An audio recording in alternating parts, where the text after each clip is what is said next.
Welcome back नाजरीन। जी मामून साहब, मैं सर वही बात कर रहा था कि इसके अंदर पर्पस तो सर्व हो गया ऐसे डिक्लेरेशन में, आपकी कुछ हद तक जिन लोगों को समझ आ गई। अभी बहुत से ऐसे बरादरी थी, बड़े लोग थे जिनको अभी भी नहीं पता कि वो प्रॉपर्टीज उनकी अगर आबाई हैं तो उनको डिक्लेयर करना चाहिए। फिर एग्रीकल्चर इनकम टैक्स का एक इशू क्रिएट हुआ था, वो भी ऑन रिकॉर्ड नहीं आ सका। नहीं, बेनामी का इतलाक अब किन लोगों पर होगा और किस तरह होगा? बेनामी, देखिए सर, बेनामी ट्रांजैक्शन का डेफिनेशन जिस तरह मंशा साहब ने बड़ी क्लियरली बताई। अब अगर जो हमें अब तो बेसिकली इन्फोर्समेंट है, ठीक है, लॉ तो इन्फोर्स्ड है। 2017 से पहले वाली ट्रांजैक्शन थी, उसके बाद ये पकड़ सकते हैं। अब बात ये है कि सबसे पहले देखना है कि इन्फोर्स किसने करना है। ठीक है, एक्ट के अंदर उन्होंने 4 इसमें ओहदे दिए, 3 ओहदे दिए, इनिशिएटिंग ऑफिसर, एडजुडिकेशन, एक असेसिंग है और 2-4, और उसके अंदर भी इनलैंड रेवेन्यू ऑफिसर जो है, एक जगह पे डिप्टी कमिश्नर है, एक जगह पे कमिश्नर है। अब सवाल मेरा, बेनामी एक्ट पर जो कार्रवाई होगी वो FBI करेगा? फेडरल बोर्ड ऑफ रेवेन्यू के ही मुलाजमीन के ओहदे के मुताबिक जो है उनको वो ओहदे जो मेंशन्ड है एक्ट के अंदर। ठीक है, not below the rank of the assistant commissioner, not below the rank of the deputy commissioner, inland revenue officer. तो बजाहिर तो यही है, इसकी क्लैरिफिकेशन मंशा साहब और जरा क्लियरली कर देंगे। वो इसके अंदर यही नजर आ रहा है कि यही एडजुडिकेटिंग अथॉरिटी होगी, यही लोग असेसिंग ऑफिसर होंगे, इनिशिएटिंग ऑफिसर होंगे। सवाल वहीं पे आ जाता है कि कौन इसको आइडेंटिफाई करेगा, कितनी देर में करेगा। इसकी तफसीलन रूल्स के अंदर तो 11 मार्च 2019 को जो रूल्स आए उसमें बड़ी क्लियरली वजाहत है। मगर सबसे बड़ी बात है कि इस वक्त जो ऑन ग्राउंड सिचुएशन है वो ये है कि जो हमारा बैकलॉग FBR का है वो नहीं हल हो पा रहा। ठीक है, तो क्या ये बेनामी ट्रांजैक्शंस की इन्वेस्टिगेशन, सर्च, फिर नोटिस सर्व करना FBR कर पाएगा कि नहीं कर पाएगा? नहीं करेगा। कैपेसिटी का एक बहुत बड़ा इशू है। जी जी, कैपेसिटी का एक बहुत बड़ा इशू है मेरी नजर में। ठीक है, तो क्या उनके ऊपर इसका बोझ डालना या कोई नया इदारा बनाना या FBR से लिंक करके एक नया डायरेक्टोरेट डेवलप करना चाहिए था, नहीं करना चाहिए था? ये सारे क्वेश्चन मार्क्स हैं जो कि मेरा पर्सनली ख्याल है कि over the period of time, इसका मतलब जब से ये अब बेनामी जो स्कीम खत्म हुई एमनेस्टी, उसके बाद आज तक वो कार्रवाई नहीं आई। अभी तक तो एक दो कार्रवाई इस्लामाबाद में और वो कराची में हुई है, वो पॉलिटिशियन बंदों की थी, लेकिन उसके बाद खामोशी इख्तियार कर दी। और वो भी सर देखे ना, बड़ी प्रीमेच्योर स्टेज के ऊपर वो कार्रवाई हुई, अभी एमनेस्टी क्लोज नहीं हुई, तो वो एकदम क्लोजिंग पे भी आज तक सवालिया निशान है। जो एग्जैक्टली, तो वो उसके बाद जो जनरल पब्लिक है, जो आजकल भी जो बड़े लोग हैं जिन्होंने रिपोर्ट नहीं किए हुए एसेट्स अपने या बेनामी होल्ड कर रहे हैं, वो आज अभी भी बाहर है नेट से। बिल्कुल सही है। अब उनको किस तरह पकड़ा जाएगा? मोहम्मद सर, आपके पास दोबारा मैं आता हूँ। तालब साहब, आप भी स्टूडेंट हैं मुअश्शद के, आप प्रैक्टिस भी करते हैं। आपकी नज़र में बेनामी किसको कहते हैं? इसके बुनियादी निकात आप क्या समझते हैं, क्या है? मैं आपको बेनामी ट्रांजैक्शन की जो है ना वो डेफिनेशन बड़े सिंपल वर्ड्स में बताना चाहता हूँ कि असल में ये होती क्या है। कोई भी शख्स जो है वो प्रॉपर्टी परचेज करता है या अपनी इन्वेस्टमेंट करता है किसी दूसरे बंदे के नाम के ऊपर। बज़ाहिर वो खुद तो ओरिजिनल ओनर होता है, लेकिन वो बज़ाहिर किसी और के नाम के ऊपर जो है ना वो ट्रांजैक्शन कर रहा होता है। इसको मैं एक एग्जांपल से आपको एलेबोरेट करना चाहूँगा कि एक बंदा बाहर बैठा हुआ है, बाहर के मुल्क बैठा हुआ है, अपने किसी रिलेटिव्स को कहता है कि मैं बाहर हूँ, मैं पाकिस्तान नहीं आ सकता, आप मेरे बिहाफ के ऊपर प्रॉपर्टी परचेज कर लें। ठीक है, एक तो डेफिनेशन। दूसरा, इसके जो इंग्रेडिएंट्स हैं, इसके बेसिकली 4 इंग्रेडिएंट्स हैं। Number 1, motive. इसका मोटिव में क्या होता है कि इसका मुहर्रक क्या, आपकी इंटेंशन क्या है।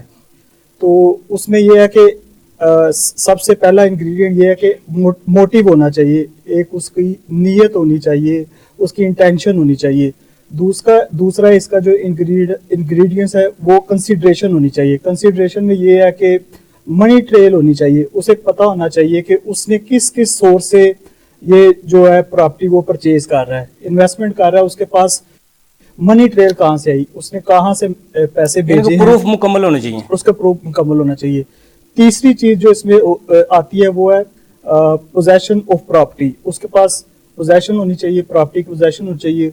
और लास्ट में जो है वो उसको अदालत में ये प्रूव करना होता है कि उसने ये जो इसके पास ओरिजिनल डॉक्यूमेंट्स होने चाहिए, पोजेशन ऑफ ओरिजिनल डॉक्यूमेंट्स। मैं समझ गया ताला साहब, आपकी बात मैं समझ गया हूँ। मंशा शुक्रा साहब से हम आज ज़्यादा मुस्तफ़ीद होने की कोशिश करेंगे क्योंकि आप सीनियर हैं सर। अब जिन लोगों ने एमनेस्टी स्कीम को अवेल किया, अपने बेनामी असासों को ज़ाहिर भी किया, इसके बाद की सूरत हाल क्या होगी और इस कानून का इतलाक़ किस तरह आप देख रहे हैं? बेसिकली ऐसे है कि बेनामी ट्रांजैक्शन या बेनामी प्रॉपर्टी कुछ तो हम मिसकंसीव करते हैं कि अनडिस्क्लोज जो है या कंसील्ड प्रॉपर्टी जो है वो बेनामी है, ऐसे नहीं है। क्योंकि कंसील्ड प्रॉपर्टी उसके लिए टैक्स लॉ है, उसमें सेक्शन 111 है, उसमें वो उसके मुताबिक आप लगा सकते हैं। अगर कोई नेचर सोर्स प्रॉपर्टी की बता दे कि ये मेरे नाम है, मैं ही इसका ओनर हूँ, मैं ही इन्वेस्टमेंट की है और मैं ही बेनिफिट ले रहा हूँ, तो वो बेनामी नहीं है। तो उसके वो नेचर सोर्स बता दे तो उसको टैक्स लॉ डील करता है। ये तो वो प्रॉपर्टी है जो किसी और ने किसी और के नाम खरीदी हुई है और बेनिफिट खुद डायरेक्टली या इनडायरेक्टली ले रहा है, वो इसमें फाल करेगा। इसलिए इस जो मिनिस्ट्री आई थी उसमें 4-5 चीजों को वो डील करती थी। एक तो वो आपकी जो अनडिस्क्लोज एसेट थे उसको डील करती थी, फॉरेन या लोकल। दूसरा वो आपके एक्सपेंडिचर को डील करती थी।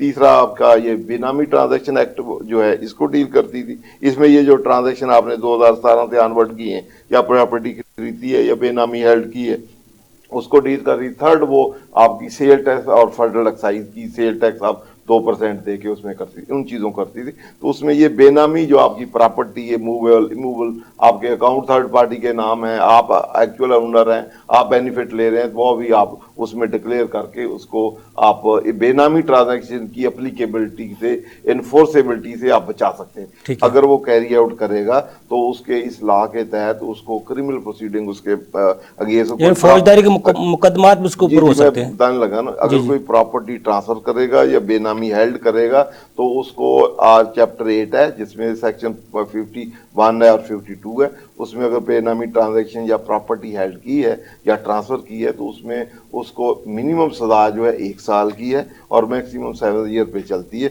और साथ ही 25% of fair value of that property वो फाइन भी है। इस तरह कोई फॉल्स इंफॉर्मेशन देगा इसके मुतल्लक तो उसके लिए 6 माह मिनिमम है, मैक्सिमम 5 ईयर है और 10% फिर वैल्यू ऑफ जो एसेट जो प्रॉपर्टी होगी वो फाइन होगा। ये तो क्रिमिनल प्रोसीडिंग है। ठीक है। ऑन द वन हैंड ये क्रिमिनल लॉ है, ऑन द अदर हैंड ये कन्फिस्केटरी और एक्सप्रोप्रिएटरी लॉ है। इसमें आपकी प्रॉपर्टी जब्त भी हो जाएगी। जो प्रॉपर्टी आपने हेल्ड की या ट्रांसफर की या बेनामी बेनामदार के पास है तो वो फेडरल गवर्नमेंट जो है उसको कन्फिस्केट कर सकती है। कन्फिस्केशन के लॉ है, उसका प्रोसीजर फिर मैं आगे बताता हूँ कैसे कन्फिस्केशन के लिए क्या स्टेप होंगे, कौन अथॉरिटीज होंगी और किस तरह उसका प्रोसीजर होगा। लॉ में अगले सेक्शन जो है उसमें फिर डिफाइन है, ये उसमें प्रोसीजर दिया है, रूल में भी दिया हुआ है।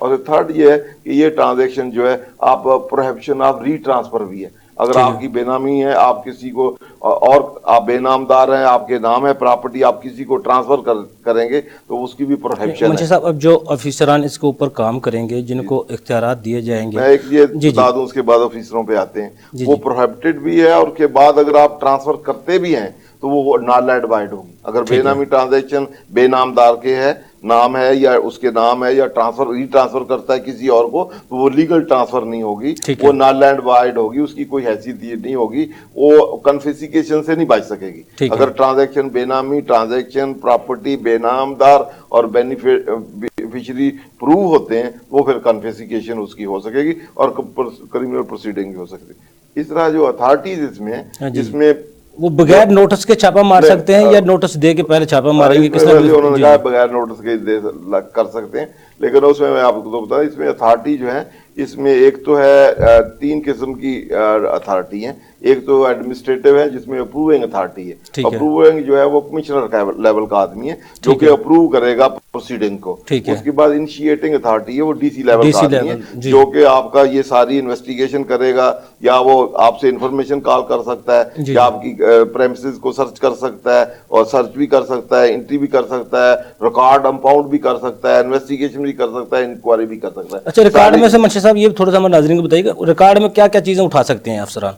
उसमें जो भी ट्रांस जहां पर आपकी आएंगे आपकी प्रेमिसेस पे एंट्री फ्री है, आ सकते हैं। जब आएंगे तो जो भी रिकॉर्ड है जहां से भी वो डिग आउट कर सकते हैं। ये बेनामी ट्रांजैक्शन, जैसे आप बिजनेस मैन है, आपकी प्रेमिसेस पे आते हैं तो आपने कुछ किसी और के नाम अकाउंट, बैंक अकाउंट खोले हुए हैं, तो आपका तमाम रिकॉर्ड वो कब्जे में ले सकते हैं। में जितना भी आपने मेंटेन किया है, जो वहां मिलेगा, जहां कहीं और मिलेगा, वो सारा कब्जे में लेके उसी से एवेल्युएट करेंगे ना कि कौन कौन से अकाउंट हैं जो आपने डिस्क्लोज नहीं किए और थर्ड पार्टी के नाम है और बेनिफिट आप ले रहे हैं, उसमें सारी इन्वेस्टमेंट, उसमें डिपॉजिट सारे आपके हैं, बेनिफिट आपके हैं, तो बेनामी हो गए। तो अब उन पे कब्जा करना या उनको फिर अटैच करना, फिर आगे प्रोसीजर बताता हूँ किस तरह वो अटैचमेंट करते हैं। ये अथॉरिटीज है। अप्रूविंग अथॉरिटी अप्रूवल देगी जो कि कमिश्नर लेवल है, इनिशिएटिंग अथॉरिटी डीसी लेवल है, एक एडमिनिस्ट्रेटिव अथॉरिटी है। एडमिनिस्ट्रेटिव अथॉरिटी जब कन्फिस्केट होगी या अटैच होगी तो उसको मैनेजमेंट ऑफ प्रॉपर्टी के लिए वो अथॉरिटी है। ठीक है। इस तरह ये अथॉरिटी जो है, इनको पावर है अप्रूव करना, इन्वेस्टिगेट करना, ये वो।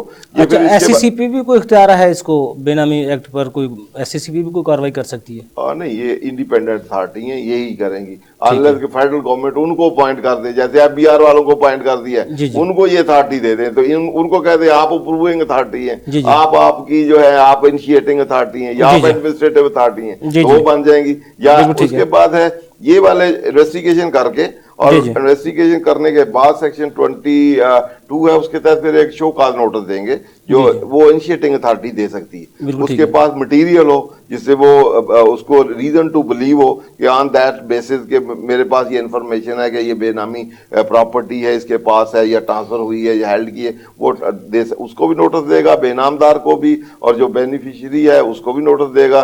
नोटिस दे के फिर प्रोसीडिंग स्टार्ट करेगा, शो कॉज नोटिस देगा। प्रूफ ना दे सका तो कब्जे में ले ली जाएंगे। वो मैं बताता हूँ, कब्जा बाद की बात है। फिर अगर वो समझे कि ये है कि ये बेनामी में ही फाल करता है, फिर वो एक उसकी जिस तरह नैब में रेफरेंस नहीं होता, वो फिर रेफरेंस तैयार करेगा। बिल्कुल ठीक है। रेफरेंस फिर आगे एक और अथॉरिटी है, एडजुडिकेशन अथॉरिटी, ठीक है, वो उसको पेश करेगा।